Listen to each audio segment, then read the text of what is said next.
What does it mean to be an AI-first company, Nuno? With Chamaeleon, we've developed our own proprietary AI augmented platform called... How do you find the real AI programs from the people that are just slapping a sticker on the box? I think there's a fundamental shift of work that's going to happen.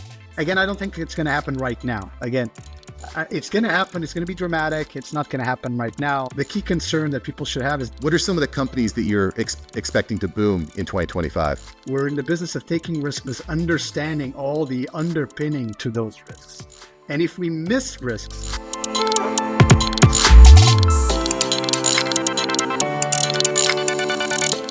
All right, boys and girls, we've got Nuno Goncalves Pedro. He's the founder of the VC firm Chamaeleon. The firm has over $100 million in assets under management. They've got investments in companies like DraftKings, Robinhood. You may have heard of them. Nuno is here to tell you what's going to happen in 2025. Basically, some bold predictions, some hot takes incoming. Nuno, what's up? Thank you for having me, Mark. It's a pleasure being here. Me too. Me as well. I'm glad to be here. I'm glad to have you here. I'm actually just about to hop on a car and drive all the way up to Orlando. I'm putting on a bunch of presentations at PodFest. We're talking YouTube, email marketing and stuff. But right now I want to talk bold predictions. AI has become kind of like the buzzword in the marketing world and in every world, quite frankly. And you have positioned yourself as an AI-first company. What does it mean to be an AI-first company, Nuno? Yes, it's very uncommon in venture capital, as shocking as it may seem, to use technology for our own purposes of identifying deals, figuring out due diligence, figuring out when to sell participation in a company. Actually, it's shocking because we all invest in tech, but we don't seem to use tech ourselves. We're a little bit the exception, right? So at Chamaeleon, we've developed our own proprietary AI augmented platform called Mantis, and it helps us in everything we do. It's fully owned by us. It's fully developed in-house. We have an engineering team. It's a bit shocking that a VC firm has an engineering team, right? We invest in engineers, we invest in startups, but we don't use it for our own purposes. So very unique approach to how the world is changing. In some ways, bringing what's best of breed in the hedge fund world and in other parts of private equity or late stage private equity onto early stage investing and to venture capital. Well, I like it. And that's one of the things that I really preach on this show and on YouTube and all over. Basically, Thanksgiving table, anywhere someone will listen to me, is that, leveraging AI to take billions of data points and data sets, billions of pieces of data, put them together and then make assumptions and then have an expert actually go over and validate and check is a really important facet. And I don't know that enough people are actually leveraging that enough. But one of the problems you can run into, especially if you're using proprietary information, proprietary data, trade secrets, is you might not necessarily want to give that up to the AI company. So how does Mantis kind of change that? Does Mantis allow you to keep proprietary data safe? Is that one of the because why not just use ChatGPT to run data sets? Well, our data is kept in-house within us. Only very basic things we take to the cloud or to other basic instances. So we keep all the data within our own realm. And we use it for our own purposes, and then we repurpose some of that data, clean it up, anonymize it, et cetera, and we share it with some of our stakeholders, our portfolio companies, and our limited partners, our investors. Obviously, we don't share any raw data with anyone, but we do share some views on that. So we're very, very thoughtful about the use of data. A lot of people have asked us, would you externalize Mantis? Would you make Mantis available to other VC firms? We don't have plans to do so. We may at some point externalize pieces of it as we see fit. But right now, we're really very focused on us and our ecosystem. So our limited partners, our investors, and our portfolio companies. Kind of stick to your, it's your competitive advantage at this point. If it's a competitive advantage and you're doing it really well and you're kicking ass, why would you give it to someone else, right? so I think that's our principle around that. Yeah, totally with you. What types of we're going into a massive change here. Right now, you've got AI, not even going into politics and government and all that stuff, but you've got AI, robotics, autonomous vehicles, nuclear energy. What are some of the trends that you're very excited about? What are some of the companies that you're expecting to boom in 2025? I think all of the above in terms of themes and topics. It is definitely the age of AI. It's going to be another year of AI. I think we're going to see a lot of areas where there's maybe overinvestment. I would say probably platforms and infrastructure, so network switching, chipsets, the platforms like OpenAI, Anthropic's platform, Google Gemini, et cetera. So there's a lot of money being put into it.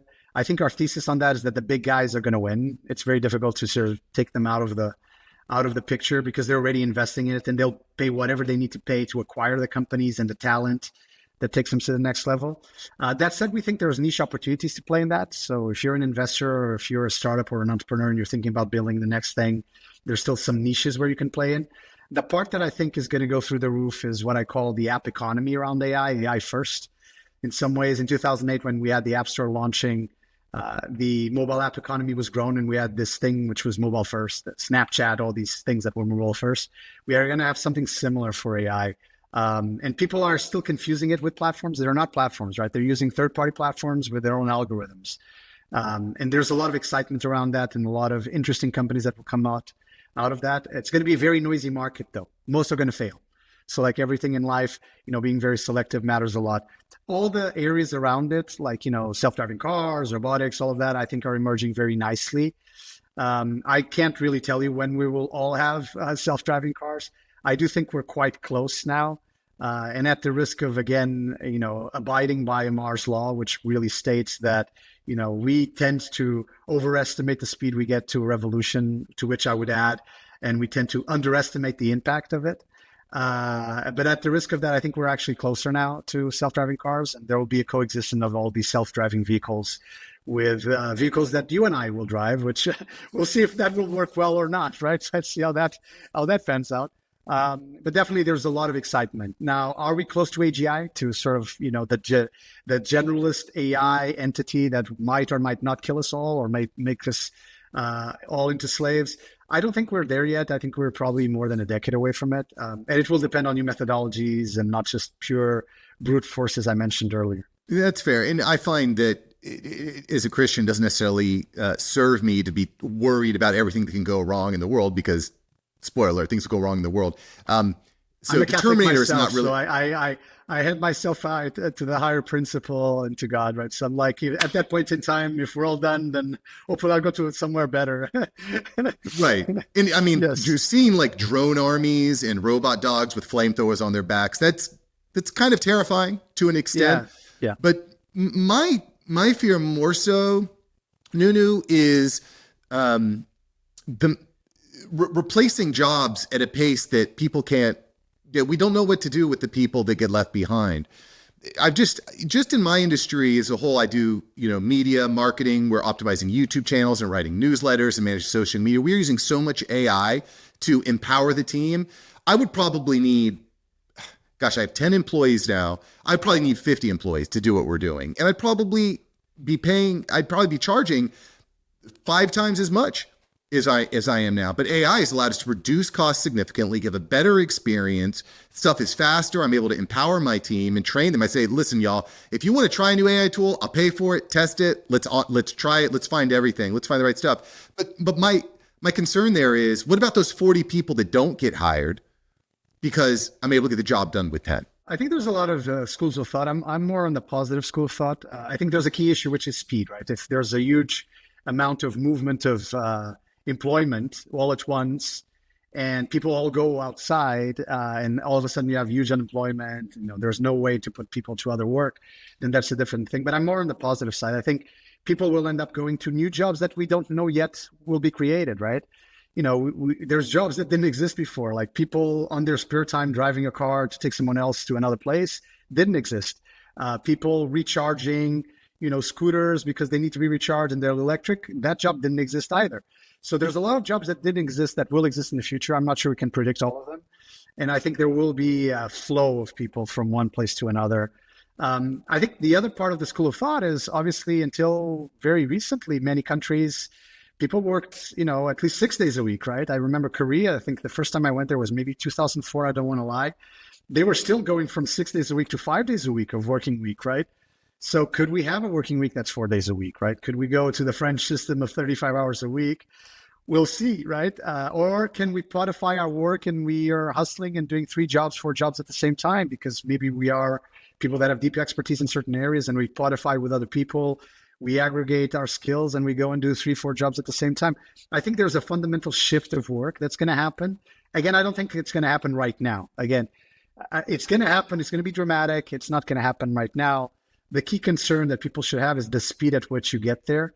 And if you're not using, any of these AI tools, GPT, DALL-E, things that enable, to be more productive, to do everything faster with a grain of salt, because you always have to triangulate and make sure that the stuff is actually correct. If you're not using it, you have to, right? Because otherwise you're going to be left behind, right? This is the next big revolution in terms of information access. Yeah, it's mission critical at this point. And one of the things that I really preach on this show is that what I expect AI to do, what I'm already seeing AI do, is it's making beginners proficient. So you can be pretty good at something as a beginner just by using AI tools, and it's going to make experts efficient. So if you're an expert, you can use the AI and you're just going to be, no one's going to be able to compete with you once you find your flow in your system. So beginners proficient, experts efficient. That's kind of where I'm targeting with AI. But here lies the other kind of challenge with AI. Every company is just kind of like slapping an AI sticker on the box and saying we're AI enabled, AI driven, AI powered. How do you you've got $100 million in assets under management. How do you get through the noise to actually find out, okay, these guys actually have something that's real, that's proprietary, that's different? How do you find the real AI programs from the people that are just slapping a sticker on the box? We have a couple of unfair advantages. The first one is Mantis. We have a platform that helps us do due diligence at scale, much more fact-based earlier on. So our due diligences are normally faster, deeper, immediately, because we have data on the company even before we talk to the company, right? So when we jump in that first call, I have something in front of me, it tells me data on the company and like, what happened to your retention that month? What happened to your engagement that month? And the founder is like, how do you know that? I haven't shared anything with you. It's like, well, I know because I have 100 data sources that I've ingested into my engine, and I've had saved information that I can go through. So that's the first unfair advantage, right? I can immediately figure out if you're for real or not, because I'm going deep earlier, right? The second piece is we have our own AI team in-house, right? So it's like, I don't need to go get expertise from anywhere else. I have a master's in science and computer engineer myself, but the person who leads our Mantis team is someone who has a PhD in applied math, right? Who's been doing this for ages and was previously at Goldman Sachs. I mean, he comes into a call and he'll ask 3 questions and he can sort of figure out immediately if at least this person is worthwhile spending an hour with or not, right? I mean, are they sort of relatively legit or not? And then we can put other resources at the table, like our network of advisors, experts at large, et cetera. So we throw everything in, right?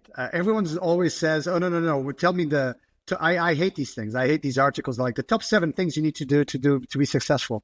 It's not 7 things, right? And if you do the same 7 things that Elon did, right, you're not going to be successful because Elon is a contrarian. He's different. That's why he's so successful, right? So, it's a little bit like that in our sense. It's a little bit like the movie, right? It's everything everywhere all at once, right? There's certain things we do that we go back to as our anchors, but we have a different playbook. We don't have a key playbook that I can just tell you it's 5 things and it's done. We have a lot of things that go into it, and that allows us to be much more diligent. And we get that feedback from the companies we invest in. Even when we don't lead the round, when we don't go on the board of the company, which sometimes does happen, the founders will tell us that. You were the hardest due diligence, right? You were the deepest due diligence, even more than the lead, right?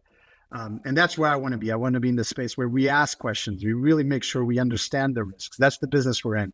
We're not in the business of taking risks just for the sake of it. We're in the business of taking risks, but understanding all the underpinning to those risks. And if we miss risks, we didn't do our job. If we missed risks on a specific company that we're investing in, we did not do our job. Well, I definitely find that it's easier to avoid mistakes when you have A, the right people around you, and B, the right tech in your stack around you. How many people are you leading on your team now, Nuno? At the height of it, we're 15 people. We're now down to 10, but we're going to scale back for the next fund. So I'd say 14, 15 is the top end of where we need to be. We have a lot of efficiencies that come from our platform. Just to give you sort of a little bit of a dimension, or at least for some of our listeners, you're probably aware of this already, Mark. Like 95% of all VC firms in the Bay Area have less than 10 people, right? So it's a cottage industry, very few people, very stretched, very unproductive. And so we're a little bit on the higher side, but we're not much higher. And there's definitely benefits in terms of the efficiency that we put at the table over time. If you were to take your firm back in time, let's say 10 years ago, would you still be able to get away with 10 to 15 people, or would you need more than that? I would need more than that for the building of the platform for sure. And to be very honest, I think at some stage, like on a fund by fund type of management, if we're not thinking across fund management, you don't need that many people. I mean, you can have 7, 8 people and do a great job, right? Another question about team and team leadership. A lot of your team, are they in-house in an office, or are they remote all over the country / world? Most of us, we have 3 offices, so we have 3 hubs, 2 in the Bay Area, 1 in Europe. And so we use that as our hub to coalesce the keep people on the team. But we have some people who are distributed in other parts of the world. We have one person in Ukraine, one person in Poland. We work from home, so we're very happy that we work at least a couple of days from home. So I would say we're a remote first kind of firm, but we're also not an in the office kind of firm. I think we're more of a distributed kind of firm where we have hubs and we get together very, very regularly. Right on. Yeah, quick shout out to Poland. My wife's 100% Polish. So anytime Poland gets mentioned, I have to give her some flowers there and we have acknowledge some amazing Polish talent in our team. Amazing. Yeah. Yeah. There's very, very, yeah. I couldn't say enough good things about the Polish people that I know. So, and the reason I bring this up, Nuno, is, I lead a team of 10 people now all over the world. And I'm just wondering, do you find it challenging to be a leader in a remote atmosphere? I'm reading this book called The Way of the Shepherd. It's like, you got to check in on your flock. You got to talk to them. Sometimes it's hard for me to just I can't just pop in their office and say, hey, how was your weekend? It's like, okay, I got to try to get them on a call. But if they're in the zone, I'm not going to be able to speak to them, or they're in a different time zone. I find that to be a rather challenging thing in leading remote teams. Do you find that challenging? How do you get around that? It is. I think what's really difficult is the water cooler moments, right? The ones where you just pop in and ask something, or you just having a glass of water and say, oh, our things and whatever. We recreate that by getting together regularly. I think we need to do it even more often, to be very honest, going forward, and really having all of us in the same place. Otherwise, we just have a lot of touch points, right? We connect whenever we need to ad hoc. We have one-on-one calls for things that are very specific. We organize our time around that. We have weekly partner meetings where everyone joins, and there's basically, that's the core of us getting together and sort of deciding how we move forward in our deals and how's our portfolio doing and how do we evolve. So there's a lot of things that I think work really well remotely that we don't really need to be in person. But at some point in time, we need to meet, right? And we need to spend time together, and we need to create credibility, trust, and we need to get people excited and have fun. And so worst case, what we do is, because we're sort of really in two main hubs, right? The two in the Bay Area and the one in Europe. What we do is sort of the local hubs sort of organize their thing and come together as a group and do their things a little bit more mini. And then we try to get together as a full group, maybe, every 6 months or something like that. So it's not ideal, but we need to have those touch points and have a dinner and have lunch and go do something cool together. There was one moment where we get together globally, which is our AGM, which we don't call it AGM, we call it unrestricted. And we bring in our LPs, our portfolio companies, our members of our advisory network called KIN, and we bring our team. And actually, most of that events, we normally do it with a day and a half format. Most of the events actually social. There's very little of presentations in it, right? So it's not the boring stuff. It's like we do 3 hours and a half of the stuff we need to do on the AGM. And then after that, it's like, let's go do something cool together, all together, right? And that gives us a lot of connectivity with our entire ecosystem. I like that. It's very easy when you're leading a business and you've got a million things going on to just get straight to the facts. But I do think that we get more out of our team members and our sheep, so to speak, when we're more invested in those moments, like the dinner, like the golf. I even I started doing a thing where just recently where I will try to get on the phone with every team member once a week and not even talk about business. Just kind of figure out what's going on. How's mom? How's your brother? Did you watch the Dubai fireworks, which were insane, by the way, the new. So I try to do that. And I find that even that has gotten, I just feel a closer sense of attachment rather than, hey, what's going on with Jim? Did we finish Jim's project? We got this outstanding. Let's get to it. And I've always been kind of, let's just get down to business type of guy. But I do find that I think taking a moment on the front end to connect as human beings. We're talking about trends. I think that's probably going to be one of the biggest opportunities moving up, is who can give unique person-to-person connection type of experiences. What would you say to that? We're going to move in this world with VR and AI and robotics. Aren't humans going to hunger for one another? They want connection, yeah. They want connection, and they want to be able to connect to others. And, I think different generations like Gen Z, now we're going to have alphas. They have different traits, right? And in some ways, we've been bad-mouthing millennials. I'm a zillennial, so I'm in between. But we bad-mouthed millennials, and then we got Gen Zers. And Gen Zers are very different. They're looking for authenticity. They're mobile first. They're used to doing everything on their mobile phone. We need to adapt. We need to adapt to attention span, to their strengths, to their ability to consume data and to consume information. But that need to talk and be with others, I don't think disappears. It sort of transcends generations. It just happens in different ways. And so from my perspective, it's really, really very vital that we do connect with our team members, with our colleagues, with the people that work with us in a very meaningful way. I think there's this thesis of, work is work, friendship is friendship. I mean, to be very honest, at the end of the day, in particular in smaller firms like yours and mine, I mean, the key is really the opposite. It's like we are connecting as people. We're hunting together. It's like this is like a rugby pack. I mean, we're going and doing stuff together. And even in larger organizations, I've led teams in larger organizations. I've worked in very large organizations in my life, and I was a senior expert member of the leadership team at McKinsey back in the day. So I work with very significant organizations. That connectivity tissue that you create, even on larger organizations, is very powerful, right? People will do stuff for you they wouldn't do otherwise. That's how you get stuff done.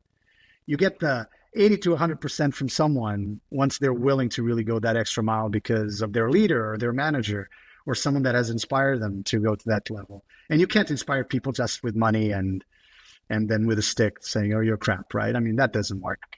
So you have to go beyond that. I agree. Finding something that's mission-driven or vision-driven. I just, one of my team members was going through a hard time. He was feeling a lot of imposter syndrome, just not feeling good about himself. And one of our clients at our YouTube marketing agency messaged like, this is amazing. Look what's happening with our Instagram, and this is blowing up, and this thumbnail is really killing it. And holy cow, I didn't even know you guys were doing this. And now you're doing this on these videos.